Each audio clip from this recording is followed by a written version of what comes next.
अमालकी एकादशी व्रत कथा।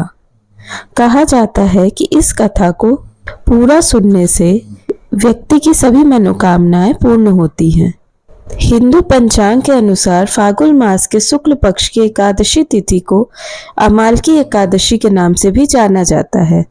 इस साल 2025 में अमालकी एकादशी का व्रत 10 मार्च सोमवार के दिन रखा जाएगा। सभी एकादशियों में अमालकी एकादशी को सर्वोत्तम स्थान पर रखा गया है। अमालकी एकादशी को कुछ लोग आंवला एकादशी या आमली ग्यारस भी कहते हैं। इसे रंगभरी एकादशी के नाम से भी जाना जाता है। इस दिन व्रत रखा जाता है और जगत के पालनहार श्री हरि विष्णु के साथ आंवले के पेड़ की पूजा की जाती है। कहा जाता है कि आंवले का पेड़ भगवान विष्णु को अत्यंत ही प्रिय है। इस दिन पूजा के दौरान अमालकी एकादशी की व्रत कथा पढ़ने का भी विधान है। इससे भगवान विष्णु शीघ्र प्रसन्न होते हैं। ऐसे में चलिए जानते हैं अमालकी एकादशी के व्रत की कथा के बारे में। पौराणिक मान्यता के अनुसार वैदिश नाम का एक नगर था। उस नगर में ब्राह्मण, क्षत्रिय, वैश्य और शूद्र रहते थे। वहां रहने वाले सभी नगरवासी विष्णु भक्त थे और वहां कोई भी नास्तिक नहीं था। उसके राजा का नाम था चैत्ररथ।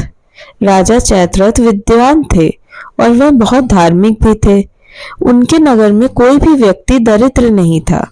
नगर में रहने वाला हर शख्स एकादशी का व्रत करता था। एक बार फाल्गुन महीने में अमालकी एकादशी आई। सभी नगरवासी और राजा ने यह व्रत किया और मंदिर जाकर आंवले की पूजा की और वहीं पर रात्रि में जागरण भी किया। तभी रात के समय वहां एक बहेलिया आया जो कि घोर पापी था, लेकिन उसे भूख और प्यास लगी थी। इसलिए मंदिर के कोने में बैठकर जागरण को देखने लगा और विष्णु भगवान व एकादशी महात्म्य की कथा सुनने लगा। इस तरह पूरी रात बीत गई। नगर वासियों के साथ बहेलिया भी पूरी रात जागा रहा। सुबह होने पर सभी नगरवासी अपने घर चले गए। बहेलिया भी घर जाकर भोजन किया, लेकिन कुछ समय के बाद बहेलिया की मौत हो गई। हालांकि उसने अमालकी एकादशी व्रत कथा सुनी थी और जागरण भी किया था, इसलिए वह राजा विदुरथ के घर जन्म लिया। राजा ने उसका नाम वसुरथ रखा। बड़ा होकर वह नगर का राजा बना। एक दिन वह शिकार पर निकला, लेकिन बीच में ही मार्ग भूल गया। रास्ता भूल जाने के कारण वह एक पेड़ के नीचे सो गया। थोड़ी देर बाद वहीं मलेच्छ आ गए और राजा को अकेला देखकर उसे मारने की योजना बनाने लगे।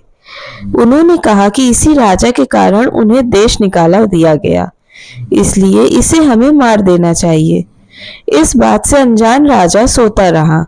मलेच्छों ने राजा पर हथियार फेंकना शुरू कर दिया, लेकिन उनके शस्त्र राजा पर फूल बनकर गिरने लगे। कुछ देर के बाद सभी मलेच्छ जमीन पर मृत पड़े थे।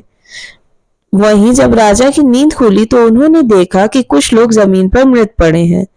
राजा समझ गया कि वह सभी उसे मारने के लिए आए थे, लेकिन किसी ने उन्हें ही मौत की नींद सुला दी।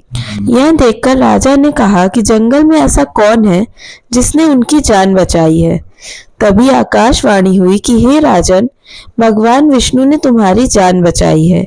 तुमने पिछले जन्म में अमालकी एकादशी व्रत कथा सुना था और उसी का फल है कि आज तुम शत्रुओं से घिरे होने के बावजूद जीवित हो। राजा अपने नगर लौटा और सुखी पूर्वक राज करने लगा और धर्म के कार्य भी करने लगा। भगवान विष्णु जैसे राजा पर अपनी कृपा दृष्टि बनाए हुए थे, वैसे आप सब पर भी अपनी कृपा दृष्टि बनाए रखें। धन्यवाद। Please like, share and subscribe my channel.